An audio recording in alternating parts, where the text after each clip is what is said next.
trabalho, para tantas outras coisas. Quero convidar você a estar aqui conosco, tá bom? Abra sua Bíblia. Carta do apóstolo Paulo ao servo do Senhor, Tito, capítulo 3.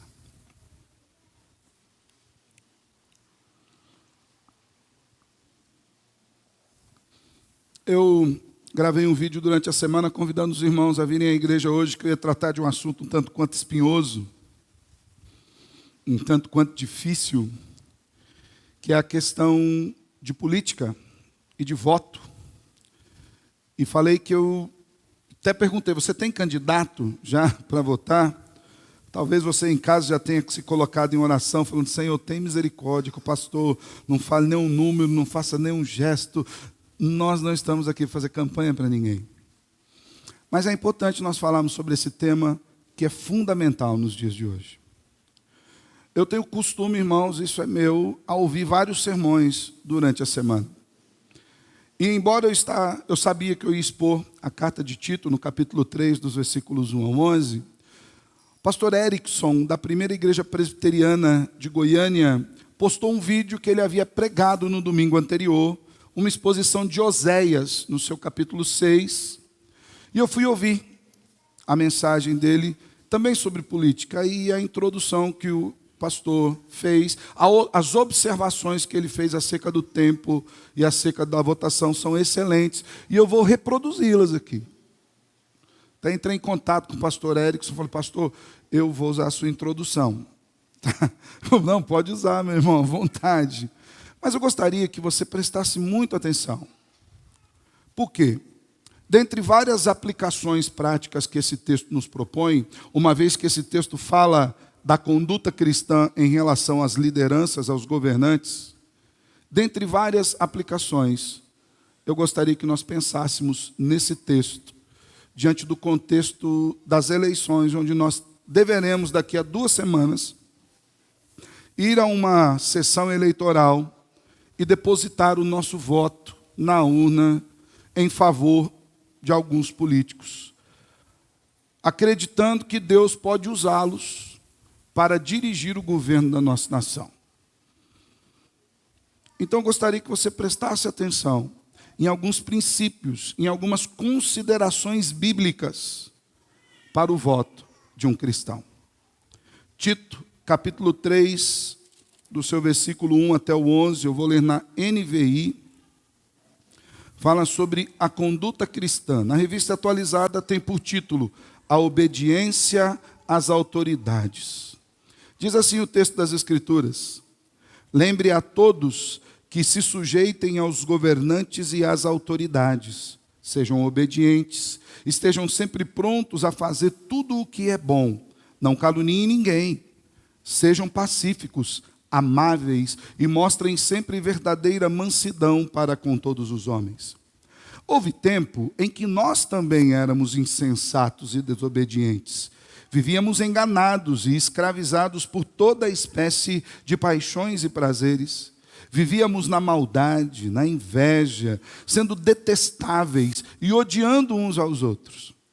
Mas, quando da parte de Deus, nosso Salvador, se manifestou a bondade e o amor pelos homens, não por causa dos atos de justiça por nós praticados, mas devido à sua misericórdia, Ele nos salvou pelo lavar regenerador e renovador do Espírito Santo, que Ele derramou sobre nós generosamente, por meio de Jesus Cristo, nosso Salvador.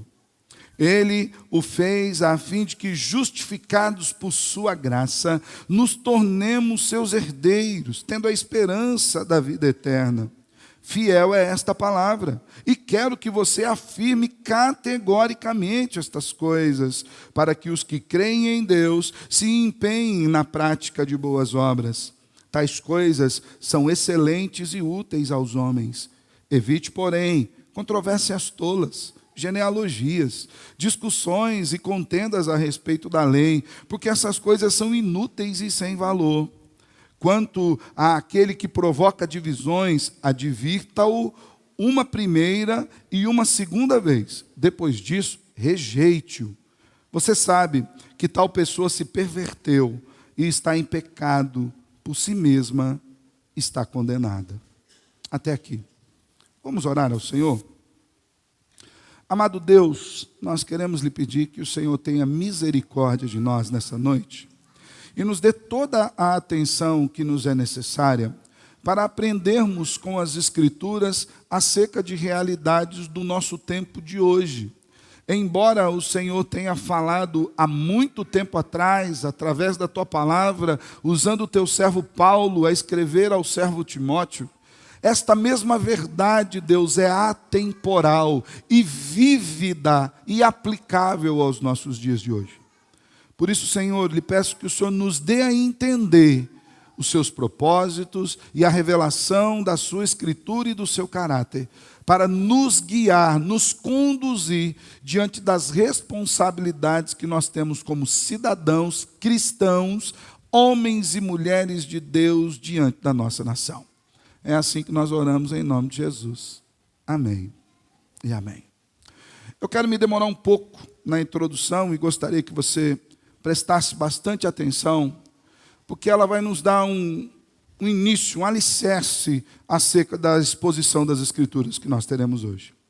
O reverendo Erickson, lá da primeira igreja de Goiânia, falando nesse sermão acerca de Oséias, ele citou um ex-padre anglicano, Frei Dwight Longenecker, que afirmou o seguinte: primeiramente, nós ignoramos o mal. Depois, nós permitimos o mal. Depois, legalizamos o mal. Depois, promovemos o mal. Depois, celebramos o mal. E, por fim, perseguimos os que chamam o mal de mal. Nós temos percebido que os nossos dias são dias em que nós vemos essa realidade muito vívida diante dos nossos olhos. Nós estamos vivendo os momentos que antecedem uma das eleições mais importantes de toda a história recente do Brasil, no que diz respeito à escolha não apenas de um candidato, mas de um plano de governo e de um futuro para a nossa nação. Como Igreja de Cristo, nós temos o dever e a responsabilidade de escolhermos os candidatos para o poder executivo e legislativo.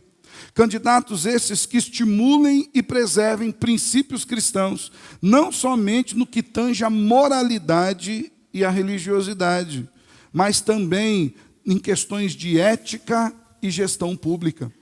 Nós somos responsáveis, o Senhor nos responsabilizou como cidadãos desse país a manifestarmos o nosso voto. Embora nós creiamos piamente que Deus detém o governo de toda a história, isso não significa que nós possamos ou devamos nos eximir das responsabilidades que Ele depositou sobre nós, em específico, aplicado a esse contexto, a responsabilidade do voto. Nós não podemos nos silenciar, deixando de agir segundo a palavra de Deus e em conformidade com a nossa fé, porque é a própria Bíblia que nos incumbe da responsabilidade com respeito aos governantes. Talvez nós imaginemos de uma maneira até fatalista: pastor, Deus governa a história, não adianta, a gente pode votar em quem nós quisermos, que não vai dar nada. Mas a Bíblia nos mostra que nós estamos responsabilizados diante dos governantes. Por exemplo, Romanos capítulo 13, o versículo 1 e o versículo 7 nos diz o seguinte: todos devem sujeitar-se às autoridades governamentais, pois não há autoridade que não venha de Deus. As autoridades que existem foram por Ele estabelecidas. E o versículo 7, deem a cada um o que lhe é devido. Se imposto, imposto. Se tributo, tributo. Se temor, temor. Se honra, honra. Estamos implicados em obedecer, honrar e dar os tributos.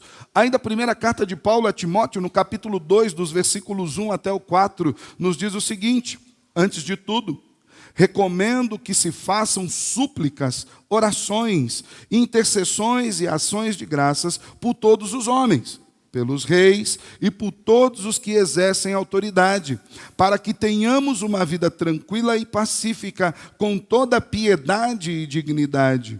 Isso é bom e agradável perante Deus, nosso Salvador, que deseja que todos os homens sejam salvos e cheguem ao conhecimento da verdade. A Timóteo, Paulo diz que nós devemos interceder por todos os governantes. Mais uma vez, estamos implicados. Mais uma vez, somos responsabilizados. E ainda a Tito, como nós lemos os 2 primeiros versículos, e à frente vou expor com mais algumas particularidades, lembrem a todos que se sujeitem aos governantes e às autoridades, sejam obedientes, estejam sempre prontos a fazer tudo que é bom, não caluniem ninguém, sejam pacíficos, amáveis e mostrem sempre verdadeira mansidão para com todos os homens. Observe, a implicação aqui é ainda maior. Sujeitem-se aos governantes, às autoridades, obedeçam-nos. Nesse sentido, a palavra de Deus nos instrui ainda sobre a responsabilidade de escolhermos os nossos governantes, para que eles busquem exercer o seu governo segundo a palavra de Deus, sob pena de colhermos consequências severas, irmãos, não somente a nós, mas para toda a nação. A Escritura nos mostra isso. Às vezes eu tenho visto crescer no coração da igreja um sentimento avesso à política. Eu confesso que eu também sou apolítico, embora ser apolítico não signifique que nós não devamos exercer as nossas responsabilidades. Ser apolítico é não estar apegado a algum tipo de paixão que venha suplantar, inclusive, a fé cristã.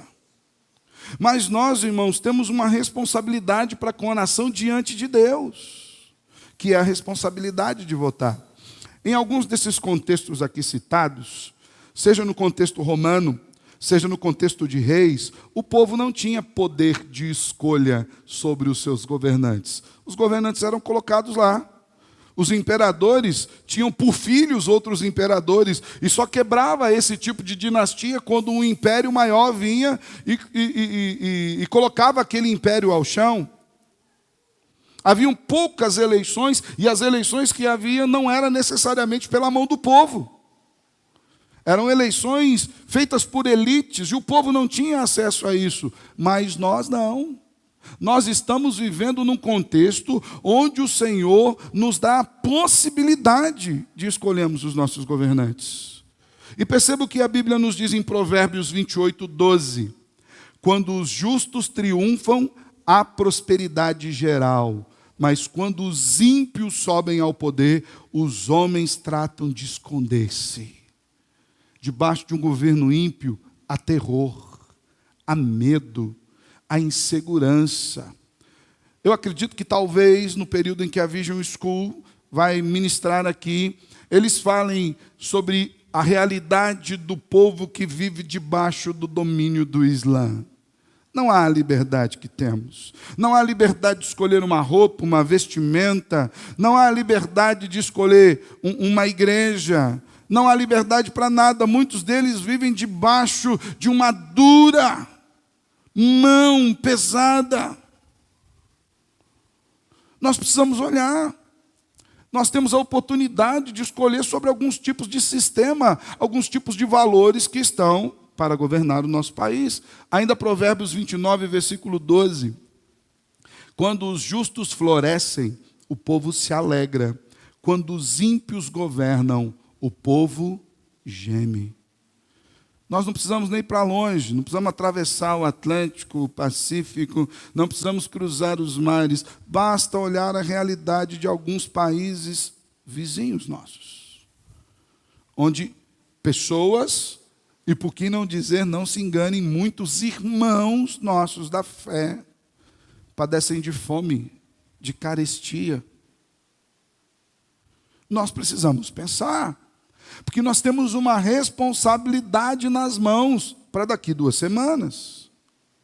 Então, irmãos, candidatos e propostas que violam os mandamentos bíblicos para o governo da nossa nação, para a vida, para a família, para o casamento, para os valores e para a fé, nunca, jamais, sob qualquer circunstância, podem ser apoiados pelos cristãos e também pela igreja. Embora, no que se refere à instituição, a igreja jamais deve apoiar candidato algum. Igreja não é um curral eleitoral, igreja não é uma extensão de campanha de ninguém. De maneira que aqui eu não vou falar o nome de candidato algum, não vou falar o nome de partido algum, não vou falar sobre ideologia alguma. Mas eu preciso fazer um adendo a você. Se porventura as coisas que forem ditas aqui, você vir as maléficas ligadas a 1, 2 ou 3 candidatos e as benéficas ligadas a outros 2 ou 3 candidatos, significa que, embora nós não estejamos falando o nome, uma vez que estamos falando de valores, você precisa considerar que os candidatos que se enquadram nas coisas que são contrárias às Escrituras não podem fazer parte do rol dos candidatos em quem você deveria depositar o seu voto. De maneira que, do outro lado, também é verdadeiro. Se porventura alguns candidatos estiverem enquadrados naquilo que a Bíblia nos apresenta como uma benesse, você precisa considerar esses nomes como candidatos viáveis para a nossa eleição. Há muitos cristãos em muitos países mundo afora que estão sendo perseguidos, oprimidos, calados e até mortos debaixo da égide de governos que discriminam a confissão e a mensagem da fé bíblica. Governos esses que buscam silenciar a voz e o pensamento cristãos pela força das leis iníquas que são aprovados por governos iníquos.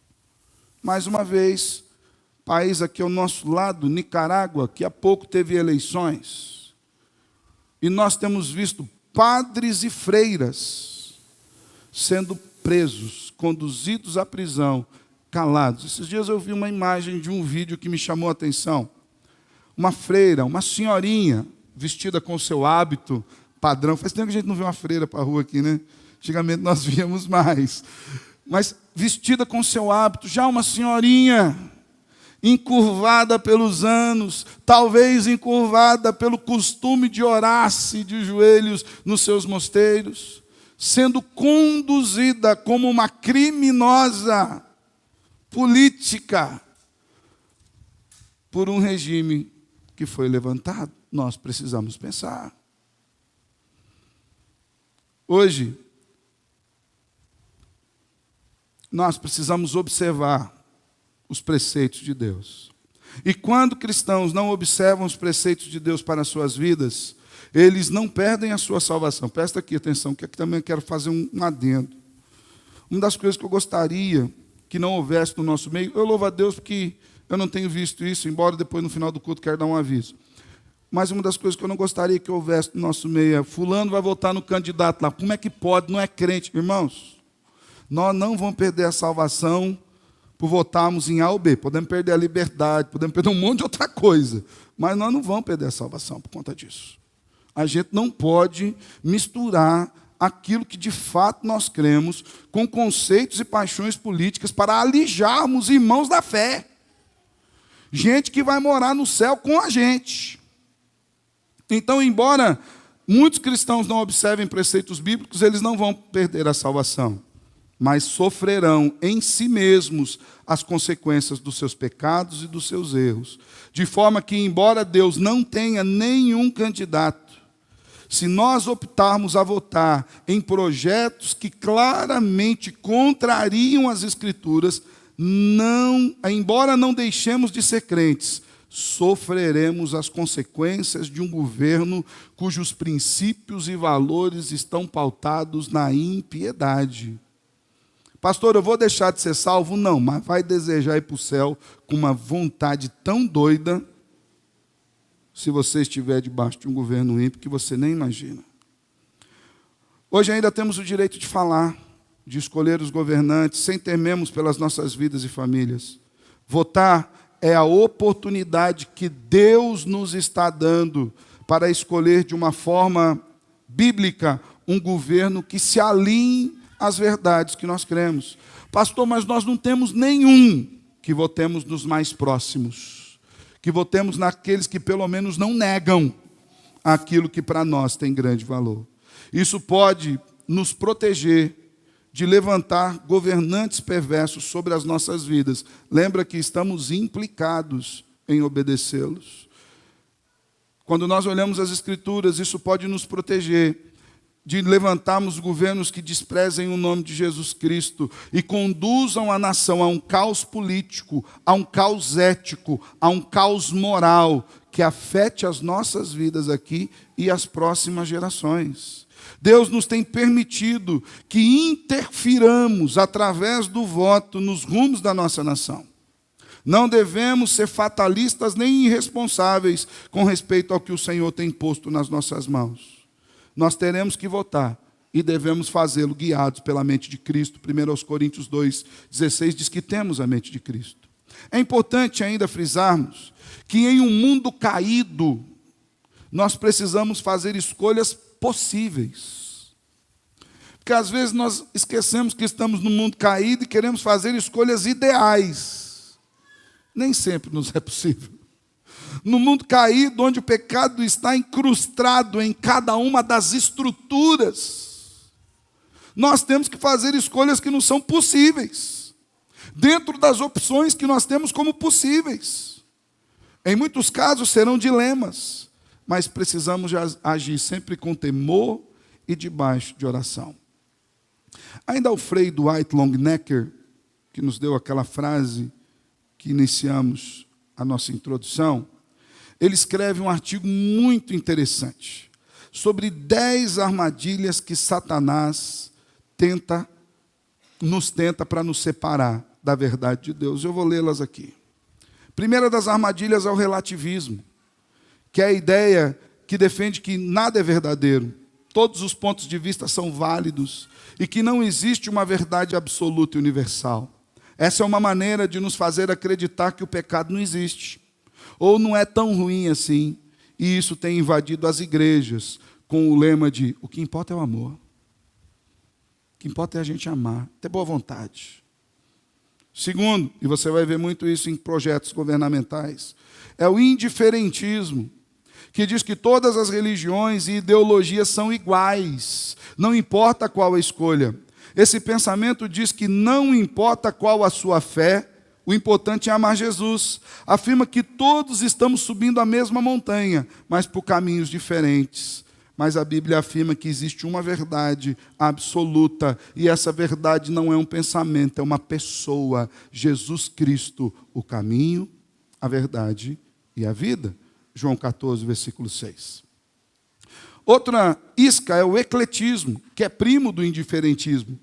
Crê que nós podemos misturar e juntar religiões diferentes, espiritualidades diferentes, ideologias diferentes, como se fosse um self-service de um fast food, onde a minha mente, o meu pensamento é o que dá base para a escolha. Eu gosto disso, não gosto daquilo, faço aquele, não faço aquele outro. Outro é o sentimentalismo, que ao tomar decisões ou avaliar circunstâncias, baseando-se somente nas emoções, em vez de guiados por verdades. Nós temos visto muito nos nossos dias isso. Não, eu não gosto desse candidato por isso, eu não gosto daquele candidato por aquilo, olha o que aquele disse, olha o que aquele outro falou. Nós precisamos analisar por verdades objetivas, não por sentimentalismo, por estar zangado ou contente com alguém. Quinto, utilitarismo.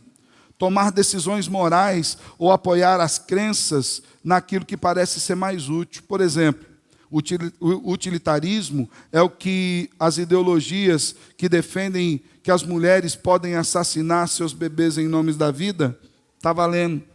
Pastor, é em nome da vida da mulher, mata a criança. O nome disso é utilitarismo. E nós estamos, orem, essa semana eu li que tem uma menina, agora não lembro qual lugar que é, de 11 anos, que está grávida pela segunda vez. Piauí. Irmãos, é indescritível o que a gente sente disso. É uma menina de 11 anos que está grávida pela segunda vez. Você entende o que é isso? O incrementarismo. O demônio sabe que não pode executar o plano perverso dele de uma só vez. Então ele vai atuando passo a passo. Começa com uma pequena mentira, depois uma verdade pela metade, logo outra mentira, logo outra meia-verdade, e vai incrementando e misturando mentiras com aquilo que é verdade, até que a mentira prevaleça sobre a verdade. Vou te dar só um exemplo. Ideologia de gênero. Você é o que você quer ser. Não, meu irmão. Você é aquilo que a biologia determinou que você seja. De maneira que nós vemos essa mentira sendo incrementada, quase que como um projeto de governo, quando você olha para uma pessoa, por exemplo, que tem anorexia. E ela está esquelética diante de um espelho, magérrima, a ponto de morrer. E ela fala, eu estou gorda. E alguém, um médico, um cientista diz, não, esta imagem que você está vendo mentalmente está distorcida, você está magérrima, você precisa engordar. Mas se chega um homem, diante do mesmo espelho, diante da mesma ciência, e nega a sua biologia, dizendo, eu sou uma mulher, essa ciência se vira para a sociedade e diz assim, não, vocês estão vendo errado. São vocês que estão com o olhar distorcido. Esse homem é uma mulher. E nós precisamos aceitar. Isso é incrementalismo, vai colocando. Está entrando nas escolas e está entrando nas igrejas. Daqui a pouco vou falar sobre isso. Materialismo é a ideia de que não existe o sobrenatural. Nessa perspectiva, Deus, os anjos, demônio, céu, inferno, são só mitos. Os sacramentos são só símbolos. A igreja é uma mera instituição social humana. O matrimônio é só um papel. A fé não passa de uma terapia de autoajuda. E os cultos, assim como o batismo, são apenas ritos. Resume toda a espiritualidade numa visão sociológica fria. Cientificismo, que afirma que a única verdade existente é a científica. Você ouviu esses dias, né? Ciência, ciência, ciência. Não sou contra a ciência, irmão, em nome de Jesus. Eu vejo a ciência como uma ferramenta da graça comum de Deus. É por conta da ciência que você tem um remédio para dor de cabeça. É por conta da ciência que você faz uma cirurgia hoje, um médico do outro lado do mundo, com um computador em cima de você, e ele num joystick comanda uma cirurgia dificílima. É por conta da ciência, pelo menos no nosso tempo, a gente ainda aprendia da penicilina, quando você ia estudar sobre os fungos. Lembra disso? É ciência. Porém, o cientificismo, ele não considera a ciência, ele deifica a ciência. Ele coloca a ciência como a resposta final de todas as coisas da vida. Desacredita a Bíblia e desconsidera que toda a verdade é verdade de Deus. E a verdadeira ciência sempre é irmã da teologia, pois a ciência sempre trabalha com capital emprestado. A ciência trabalha com aquilo que já foi criado, aquilo que Deus fez. Dilemas éticos. Outro nome para isso é o relativismo moral. A gente está vendo isso aqui também hoje. Defende a ideia de que nada é bom ou ruim, ou relativamente, melhor, ou realmente não importa se a coisa é boa ou ruim. O que importa são as intenções. Quem já ouviu aquele ditadinho de boas intenções? O inferno está cheio. E por fim, o universalismo. Afirma que Deus é tão amoroso, tão bom, tão misericordioso, que não condenará ninguém e que todos terão salvação. Isso contradiz a Bíblia e aquilo que a Bíblia diz sobre o pecado, justiça e graça. Também contraria a obra da cruz. O universalismo faz com que milhares de pessoas caiam em uma falsa certeza de que não importa o que elas façam, elas foram escolhidas. E mesmo que não vão para o céu, vivem achando que vão para o céu. Então, irmãos, nós podemos perceber que essas armadilhas para cativar o pensamento, para cativar as percepções e o coração, estão vigentes em projetos de governo nos quais nós teremos que escolher. As Escrituras devem nos iluminar com respeito aos valores bíblicos e centrais, para que nós interfiramos através do voto nos rumos do nosso país. Nós devemos recusar em eleger quaisquer pessoas que não tenham um mínimo de coerência com aquilo que nós professamos crer em Cristo Jesus. Haja vista que muitas dessas ideologias maléficas desse mundo estão tentando cooptar o coração de todas as pessoas, em específico dos cristãos, mais específico ainda o coração das nossas crianças. Essa semana eu vi um vídeo de uma senhora, uma moça, que é advogada e que é ex-cristã, e que inclusive fala algumas coisas assim que chega a ser risível. Eu fui para Israel e quando eu voltar, se eu falar o que eu sei, vou destruir a fé cristã. Nem o diabo consegue destruir a fé cristã, a Dona Maria acha que vai conseguir destruir. Mas aquela mulher diz algo que é muito preocupante. Ela fala que os cristãos precisam ser combatidos, mas ela não consegue combatê-los aqui. Então, muitos deles estão entrando nas igrejas, tornando-se membros, entrando nos ministérios infantis e ensinando as crianças através de uma distorção das Escrituras. Aquilo me deixou com o resto de cabelo que eu tenho em pé. E nos mostrou o quanto nós devemos continuar sendo profundamente criteriosos com respeito à membresia da igreja e com respeito a ministérios da igreja. Não podemos escancarar as portas e falar, vem aqui, ensine os nossos filhos. Vem aqui, senta e aprende. Depois aprende mais um pouco. Depois seja aprovado no que aprendeu. Depois ensine os nossos filhos. Nós somos chamados a defender a nossa fé nessas eleições. Muitos têm feito de maneira atabalhoada, irmãos. E embora sejam cristãos, eles têm agido de uma maneira que a gente precisa tomar com cuidado. Nós temos cristãos, eu não vou citar o nome desses dois irmãos pastores, porque não pedi autorização para eles, mas nós temos então aqui, dois posicionados, um à direita e outro à esquerda, que estão fazendo campanhas para candidatos, irmãos, não é a nossa função. A nossa função é olhar para as Escrituras, é entender que esses conceitos estão vigentes e nós precisamos estar atentos aos valores que nos são caros, para que elejamos alguém. Desta feita a longa introdução que eu falei que faria, quero expor rapidamente o texto de Tito que nós lemos. Tito foi um cristão gentil, provavelmente convertido através do ministério do apóstolo Paulo, conforme está lá no capítulo 1, no versículo 4. Ele foi companheiro de Paulo em 2 viagens missionárias, a segunda e a terceira. E ele participou de parte da 4ª viagem missionária. Ele era um companheiro confiável do apóstolo Paulo e o ajudou em situações complicadas. Isso posto, ele foi enviado especialmente pelo apóstolo Paulo para a ilha de Creta, capítulo 1, versículo 5. Um lugar onde os moradores não tinham um comportamento nada exemplar, para que ele colocasse a igreja em ordem. No capítulo 1, dos versículos 12 a 14 de Tito, diz assim, uns dos seus próprios profetas chegou a dizer, no caso dos cretenses sempre mentirosos, feras malignas, glutões preguiçosos, tal testemunho é verdadeiro. Portanto, repreenda-os severamente, para que sejam sadios na fé e não deem atenção a lendas judaicas, nem a mandamentos de homens que rejeitam a verdade. Paulo afirma a Tito que os cristãos devem ser bons cidadãos, devem ser diferentes desse padrão dos cretenses. E Tito foi enviado a Creta com esse propósito.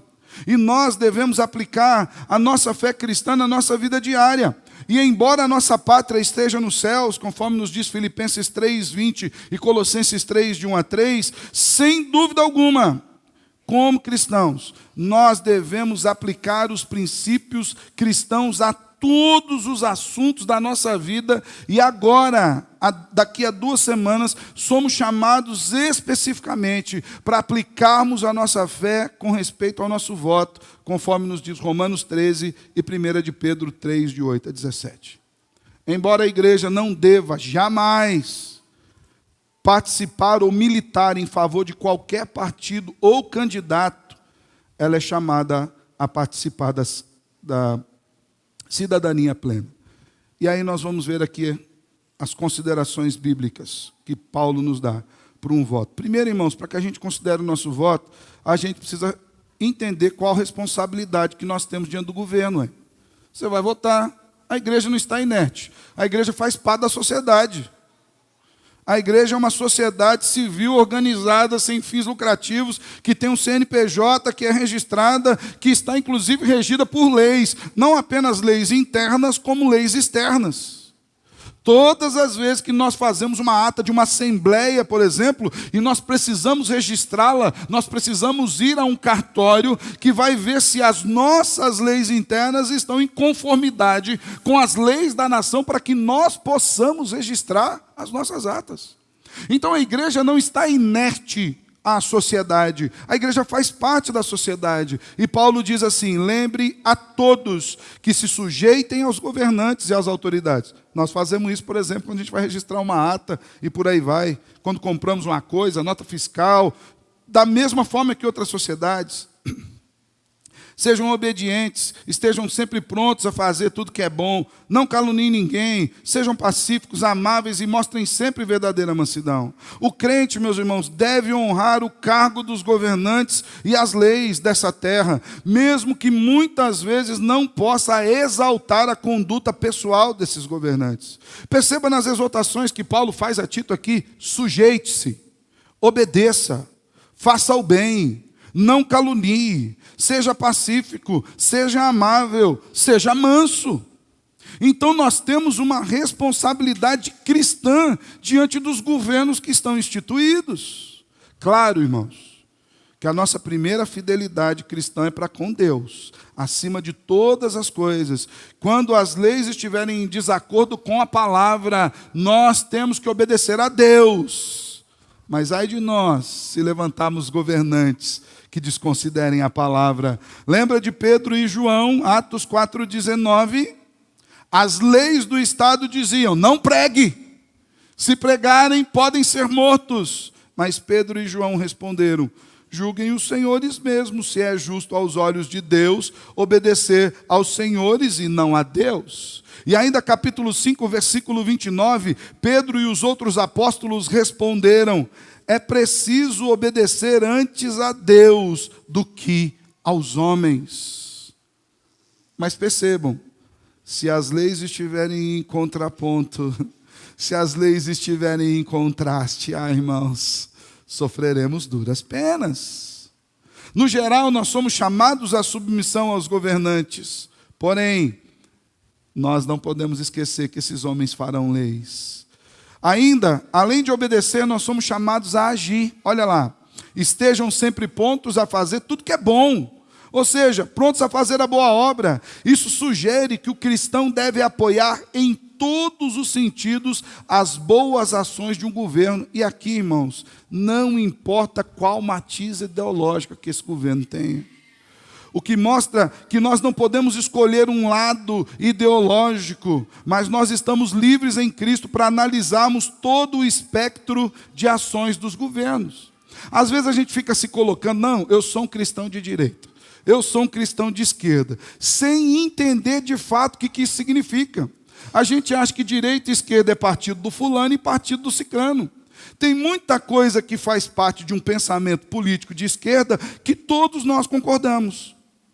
Saúde pública, escola pública, segurança pública, isso faz parte de uma matiz de esquerda de governo.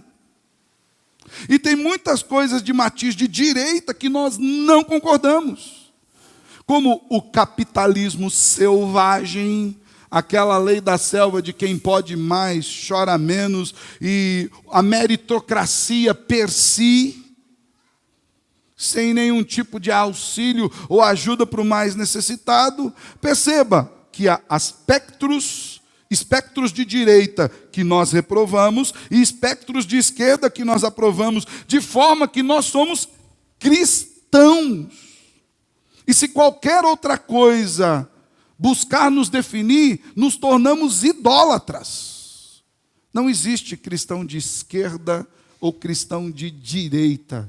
Existe cristão bíblico que vai observar os espectros da sociedade e ver aquilo que é necessário apoiar em maior ou menor intensidade em cada momento. Com certeza, muitas grandes reformas humanitárias do passado foram lideradas por homens de princípios cristãos. Todo o direito e a ética está calcada na moral e no civismo da teologia judaico-cristã. Toda a estrutura ética da sociedade está calcada na moral e na ética judaico-cristã. Muitos homens e mulheres de Deus são agentes ativos do bem na nossa sociedade. O cristão é sal da terra, é luz do mundo. Por isso nós temos de nos envolver nas causas boas do governo, contanto que não comprometamos as nossas convicções e não atrapalhemos o trabalho do Senhor. Ainda no versículo 2 de Tito, capítulo 3, Paulo alerta contra a difamação e contra iniciar contendas, irmãos. Alguns cristãos acham que para alcançar os seus propósitos, inclusive políticos, vale qualquer tipo de discussão e argumentação. É preciso agir em favor da fé e não necessariamente de pessoas ou partidos, mas com muita mansidão, com muito amor. Em todos os ambientes, as nossas armas são diferentes. 2 Coríntios, capítulo 10, dos versos 1 a 6, diz que as armas da nossa milícia são poderosas em Deus.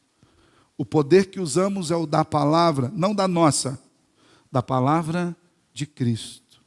É por isso que o cristão deve estar atento às suas escolhas, pois ele está implicado em obedecer às autoridades, por causa de Cristo, ele está implicado em agir de maneira benevolente debaixo de qualquer governo que esteja aqui. Você somente está livre para contrariar o governo quando ele estiver contrário às Escrituras. Fora isso, a Bíblia te implica. E embora possamos confiar em Deus para as nossas lutas e batalhas, nós continuamos responsáveis, tanto pelas nossas escolhas, quanto por mantermos a nossa conduta diante do Senhor. Então, por que nós estamos falando desse contexto de política? Porque a gente tem uma responsabilidade cristã diante dos governos. Segundo, porque nós temos uma responsabilidade cristã diante de uma vida de testemunho, diante da salvação que nos alcançou. Dos versículos 3 até o 7 diz assim: houve tempo em que nós também éramos insensatos e desobedientes. Vivíamos enganados e escravizados por toda espécie de paixões e prazeres. Vivíamos na maldade, na inveja, sendo detestáveis e odiando uns aos outros. Isso aqui Paulo está falando da gente aqui, tá? Nós éramos assim. Mas, versículo 4, quando da parte de Deus, nosso Salvador, se manifestaram a bondade e o amor pelos homens, não por causa de atos de justiça por nós praticados, mas devido à sua misericórdia, Ele nos salvou pelo lavar regenerador e renovador do Espírito Santo, que Ele derramou sobre nós generosamente por meio de Jesus Cristo, nosso Salvador.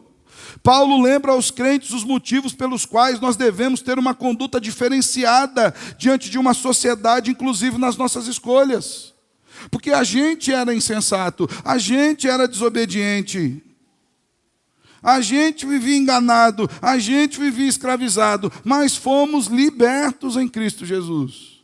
De maneira que nós não vemos mais o mundo da mesma forma.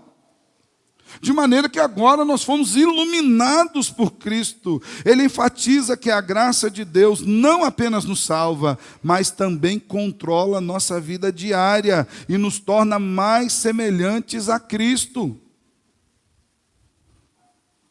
A graça não apenas te tirou do inferno, mas te conduz na vida aqui.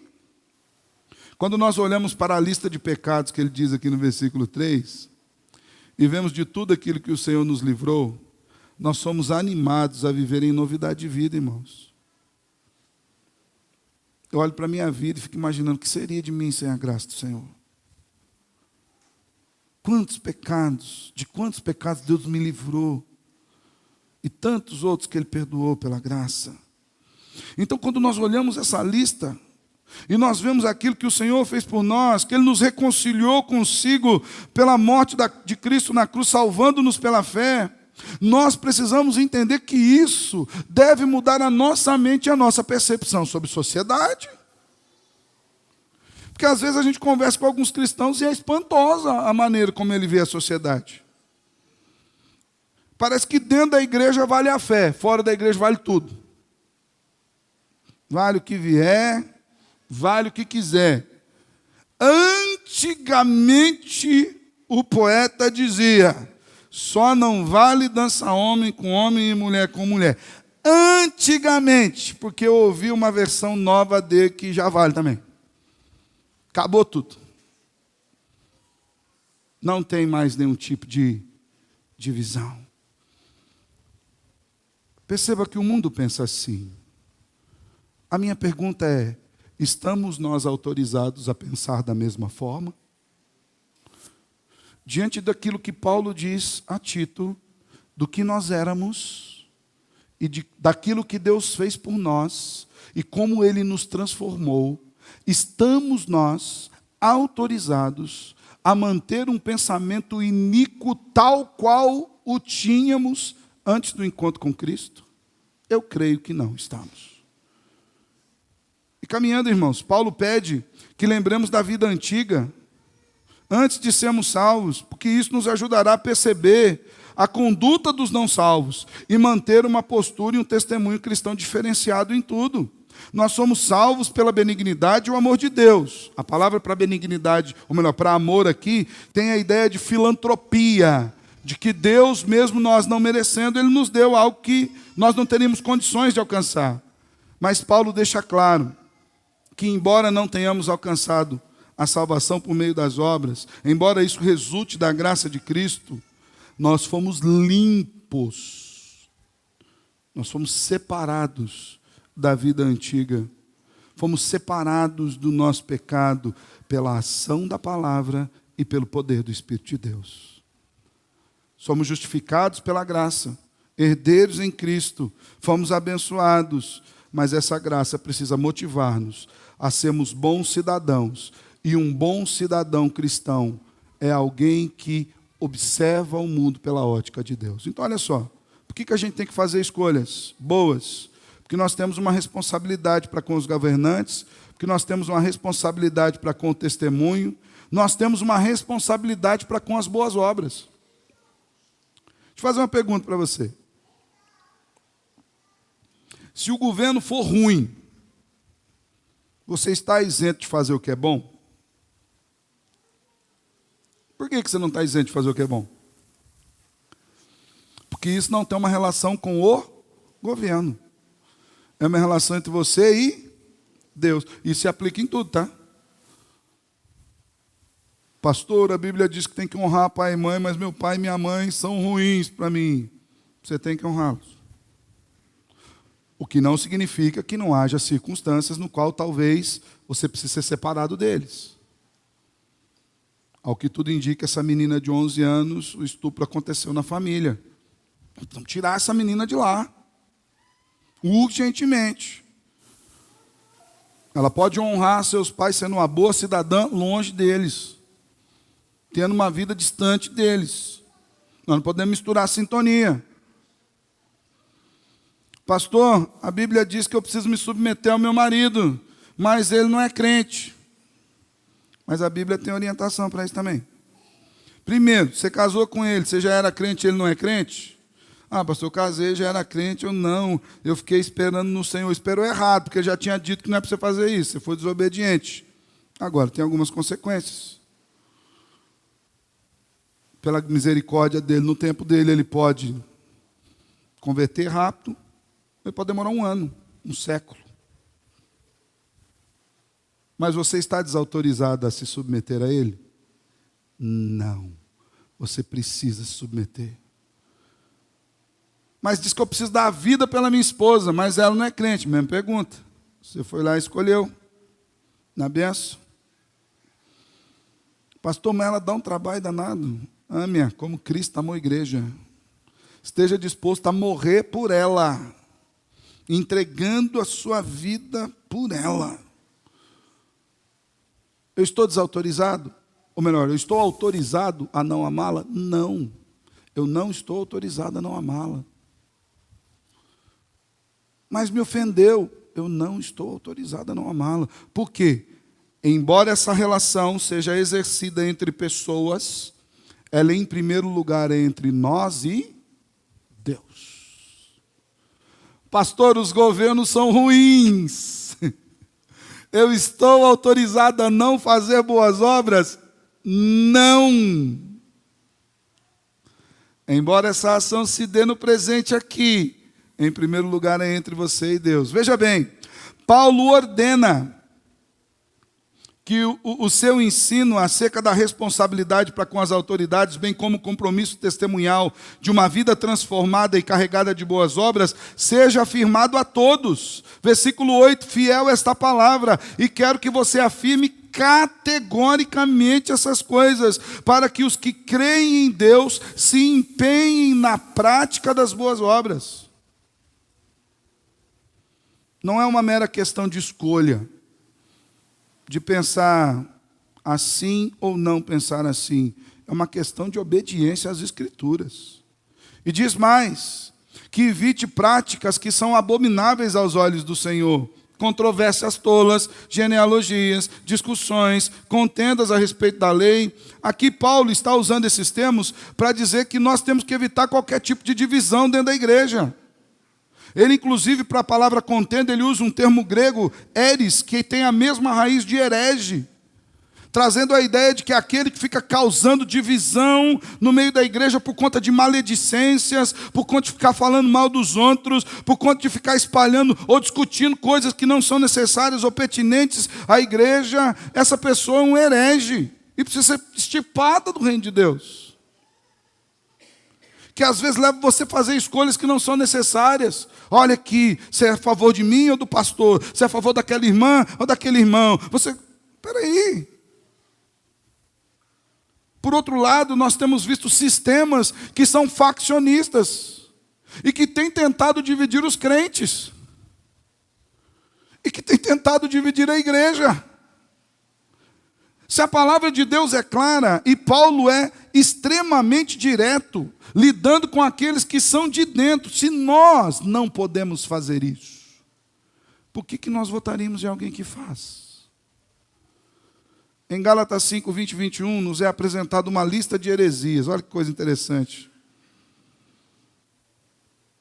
Ódio, discórdia, ciúme, ira, egoísmo, dissensão, facção, inveja, ao que o apóstolo Paulo chama isso de obras da carne. Infelizmente, essa era uma prática muito comum, tanto nos Gálatas quanto na igreja de Corinto. E esses causadores de problema, ainda que não conseguissem convencer as pessoas a seu favor, dividiam a igreja. E olha o que a Bíblia diz sobre isso. Provérbios 6, 16 a 19. 6 coisas o Senhor odeia. A 7ª a sua alma detesta. Olhos cheios de orgulho, língua mentirosa, mãos que derramam sangue inocente. Coração que faz planos perversos, pés que se apressam em fazer o mal. Testemunha falsa que profere mentiras e o que semeia discórdia entre os irmãos. Irmãos, se nós devemos evitar o faccioso, o maldoso, o divisionista no nosso meio, aqui dentro, como nós poderíamos depositar a nossa confiança ou eleger algum candidato ou votar em alguém que haja assim? Não é um contrassenso? E por fim, nós temos uma responsabilidade cristã diante da impiedade do mundo lá fora. Você tem uma responsabilidade com os governantes, Você tem uma responsabilidade testemunhal, porque você teve uma vida antiga que foi transformada. Você tem a responsabilidade de fazer boas obras e não causar divisão. E você tem uma responsabilidade diante dos ímpios. Versículo 10. Quanto àquele que provoca divisões, advirta-o uma primeira e uma segunda vez. Depois disso, rejeite. Você sabe que tal pessoa se perverteu e está em pecado, por si mesmo está condenado.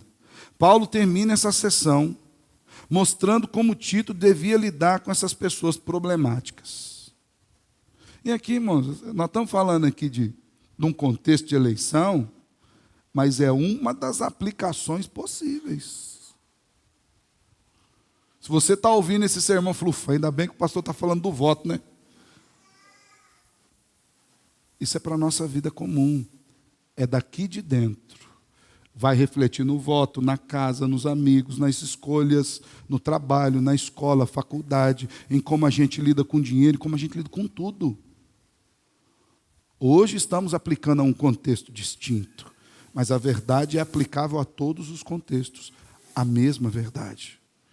Então Paulo mostra como deve lidar com essas pessoas. E olha só, Paulo diz que era para evitar debater com elas, ficar conversando, bate-papo, isso aqui sim, não.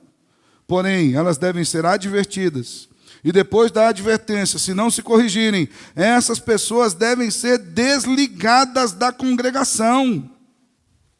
Rejeite-a. Você percebe a seriedade disso? Você consegue entender o que Paulo está falando aqui? Você consegue entender que Paulo está sendo bastante sério e tratando com a máxima seriedade essa questão? E por que essa pessoa deve ser rejeitada? Porque o versículo 11 diz, você sabe que essa pessoa, depois de ser corrigida, ela se perverteu, ela está em pecado, e por si mesma ela está condenada. Ele afirma categoricamente que pessoas facciosas e que têm uma postura ímpia estão pervertidas em pecado e condenadas. E nós temos uma responsabilidade. Porque quem que tem que advertir essas pessoas? O outro ímpio? A igreja. Capítulo 1, versículo 5, Paulo diz assim, por esta causa eu coloquei você em Creta, para você colocar em ordem as coisas aí na igreja. E isso faz parte de colocar em ordem. Se Paulo trata assim a impiedade dentro da igreja, irmãos, como nós poderíamos nos associar a pessoas que têm projetos calcados, alicerçados e fundados nesse tipo de impiedade? Impiedade que o Senhor condena. Como nós poderíamos depositar o voto em gente que quer destruir a igreja, quer destruir os valores cristãos, a família, que considera a fé, ou melhor, que desconsidera a fé, ou que quer alijá-la do ambiente político, cultural e social? Isso é inadmissível. Então, entendendo o contexto em que nós estamos aplicando a palavra, e tendo exposto essa palavra, quero terminar aqui rapidamente, trazendo 4 aplicações diretas a esse contexto. Diante do que nós vimos hoje, eu quero propor algumas aplicações fundamentais. Daqui 2 semanas, né, que é a eleição. Eu estou falando daqui 2 semanas, mas estou perdido. É aqui isso mesmo? Tá. Se for terceira, você pode continuar até a terceira. Tá? Não tem problema. O efeito é o mesmo. Inclusive para as próximas eleições. Tá? O efeito é o mesmo. Então, eu gostaria que você fizesse algumas considerações bíblicas na hora de escolher o seu candidato.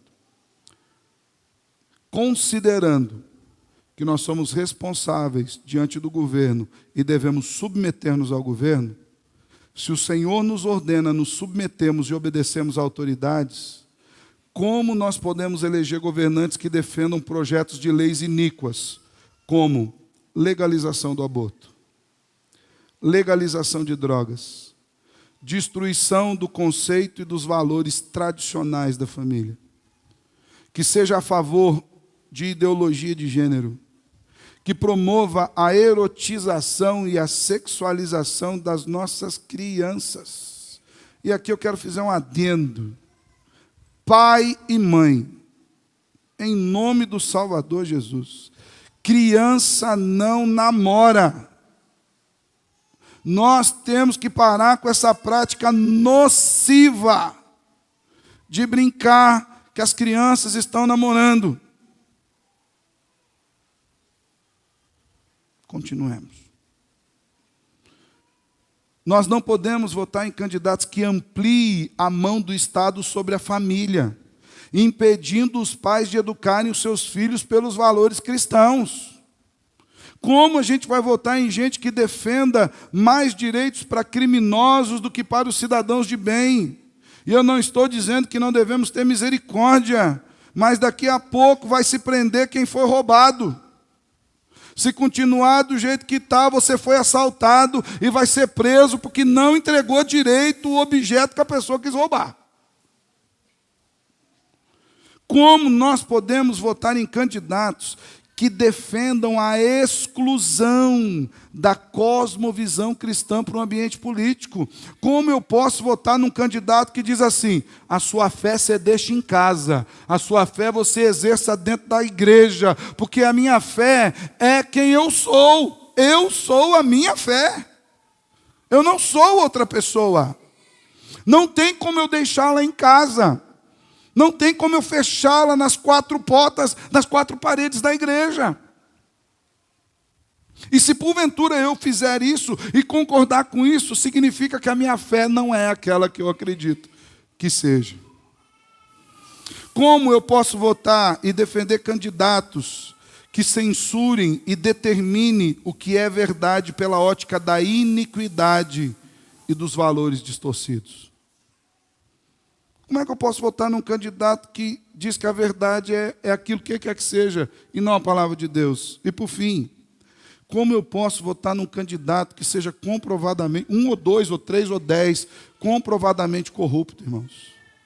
Nós não deveríamos votar em qualquer candidato que estivesse sido condenado por corrupção. Eu sei que aqui a gente acaba associando a um nome específico, mas eu quero te falar alguma coisa para você se espantar. Mais da metade dos candidatos que se colocaram à disposição para receber os votos estão condenados em algum crime de corrupção. Então, se você pensa em um, dá uma olhada no histórico de todos os outros que você pensa em votar. Se eu sou implicado diante da sociedade, como é que eu posso fazer isso? Se eu sou implicado diante de um testemunho de uma nova vida em Cristo, se em Cristo nós fomos salvos, libertos da insensatez, dos enganos do mundo e da maldade, como nós podemos eleger governantes sem discernirmos as ideologias que estão por detrás dos seus projetos de governo? Lembra das 10 estratégias citadas pelo Frei Dwight Longenecker? Que são enganos diabólicos contra os quais nós fomos capacitados pelo Espírito Santo a discernir e nos defender. Então nós precisamos fugir de candidato relativista, materialista, cientificista, que tem o ecleticismo como a sua tônica, a sua égide, e quaisquer outras vertentes de pensamento que visam invalidar a verdade eterna das Escrituras. Se nós somos implicados com respeito às boas obras, como nós conseguiremos fazer livremente o bem, fundamentado na fé que nós temos, se elegemos os candidatos que chamam o bem de mal e o mal de bem? Isaías 5:20 diz: ai dos que chamam o mal de bem e o bem de mal, que fazem das trevas a luz e da luz às trevas, do amargo doce e do doce o amargo. Irmãos, está diante dos nossos olhos. E por fim, se nós somos implicados em relação à impiedade, como nós podemos votar em pessoas que tentam dividir as pessoas em classe social, rico, pobre, raça, negro, branco? O conceito de raça, inclusive, não é um conceito bíblico, tá, irmãos? Nós somos de uma raça chamada humana. Tá? Nós somos da raça humana. E nessa raça humana tem pretos, brancos, pardos, amarelos, vermelhos e por aí vai. Como a gente vai votar em pessoas que tentam usar os conceitos de minoria para dividir, inclusive a igreja, que quer dividir sobre sexo? homens e mulheres, religião, crentes e descrentes, ou por quaisquer outras categorias. Esses devem ser rejeitados, evitados, e nós não devemos ter qualquer tipo de relacionamento com eles. Meus irmãos, eu sei que o sermão de hoje foi um sermão assim, pesado. Eu vou disponibilizar o sermão nos perfis da igreja, que você possa lê-lo, que você possa estudá-lo, que você possa ler cada texto bíblico e buscar a verdade nesses textos bíblicos. Não há o nome de nenhum candidato, não há uma vertente ideológica citada como verdadeira ou não, até porque todas elas são facetas de uma mesma moeda. Nós somos cristãos e devemos votar como cristãos. A minha oração é que o Senhor nos guie nessa eleição. E por que há essa preocupação? Porque, de fato, nós temos visto crescer a impiedade e crescer a cegueira no meio do povo de Deus, que começa, às vezes, a acreditar em falácias e vai depositar o voto sem a mínima preocupação de consultar quem é. E aqui eu quero fazer o último contraponto, o último adendo para a gente terminar. Você tem dúvida sobre qual seja bom candidato?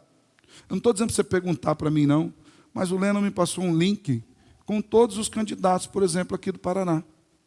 Você pode olhar. Nós temos candidatos que são irmãos nossos na fé, desde presbiterianos até outros espectros da fé. Temos candidatos que têm lutado e militado por batalhas tremendas. O que me dá tristeza é saber que nem todos eles vão entrar. Porque eu assisti um vídeo essa semana também que é assim, nós precisamos acreditar em Deus, meu irmão, que é desafiador, é desanimador. Somente 5%, está ouvindo certo, 5% dos candidatos que serão eleitos daqui 2 semanas, principalmente para o legislativo. O executivo é diferente, que é voto direto, mas para o legislativo, 5% entrarão lá pelos votos que nós depositarmos neles. Todos os outros 95% entrarão pelo maléfico e diabólico coeficiente eleitoral. De forma que, se algum desses partidos tiver um desses puxadores de voto, seja ele caricato ou não, ele recebe os seus votos e arrasta um monte de gente que você não votou, que eu não votei para lá. Nós tivemos pessoas que foram presidentes da Câmara dos Deputados, que estavam lá com menos votos do que seria necessário para que ele fosse eleito vereador na cidade dele. Você entende o tamanho da maleficidade desse sistema? Porém, a gente tem uma arma poderosa: oração e consciência cristã. Eu também vou colocar o link que o Lennon me passou, para que você possa olhar os candidatos. A igreja não tem partido algum, a igreja não tem candidato algum. Deus não tem partido algum, Deus não tem candidato algum. Mas nós somos implicados, responsabilizados a, como cristãos, votarmos de acordo com a nossa fé. Que o Senhor nos ajude, em nome de Jesus. Amém? Vamos orar? Obrigado pela Tua palavra e pela liberdade que nós temos, Senhor, de aqui expor as Escrituras e meditarmos em coisas tão sérias como essa. Obrigado, porque o Senhor nos dá orientação e luz. Aleluia! E que o Senhor nos conduza em todo esse processo eleitoral. Acima de tudo, tem misericórdia da nossa nação, tem misericórdia do Teu povo, que o Senhor guie os caminhos dessa nação, de maneira que, até mesmo se porventura se levantarem candidatos com os quais nós não concordamos, que a nossa confiança continue no Senhor, sabendo que o Senhor tem poder para dirigir o coração do rei para onde o Senhor quiser. Mas naquilo que o Senhor nos der como responsabilidade, que saibamos exercê-la em Cristo Jesus. Amém e amém. Nós estamos terminando esse momento de culto, irmãos.